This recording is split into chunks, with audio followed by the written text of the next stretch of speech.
ना, मैं आपको ये कह रहा हूं कि हमें सवालात भी उठाने हैं, लेकिन ये भी साथ साथ कहना है कि हम बैसियत एक कौम और बैसियत जर्नलिस्ट भी अपनी फोर्सेस के साथ खड़े हैं और ये कह रहे हैं कि आप इसी तरह का बिफिटिंग रिस्पांस जो है वो दें, लेकिन हम ये भी नहीं चाहते कि हम इस तरह की बातें करके सिचुएशन को मजीद एस्केलेट कर दें।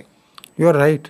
ये जो आप कह रहे हैं ना एस्केलेट, यही तो एक मसला है जो आप कह रहे हैं आइंदा 48 आवर्स अहम है। मैं नाज़रीन से ये शेयर करना चाह रहा हूँ कि फिर क्या पाकिस्तान करेगा इंडिया के अंदर स्ट्राइक कुछ इस तरह की जगहों पे? क्योंकि देखें ये एक बड़ी एक अजीबो गरीब सिचुएशन है। पाकिस्तान क्या करेगा?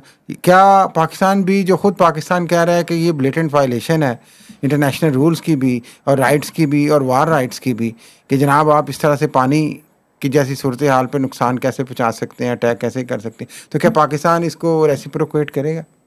ये सवालात हैं जो अभी देखने हैं, लेकिन एक और चीज़ मुझे बताएं। सेकेंडली देखें, इंडिया का तो टारगेट था, एलिगेशन था।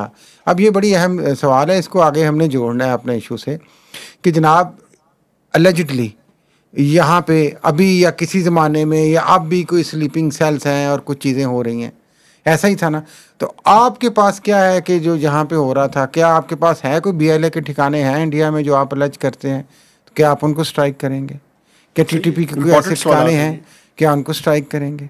आप कैसे इसको रेसिप्रोकेट कैसे करेंगे?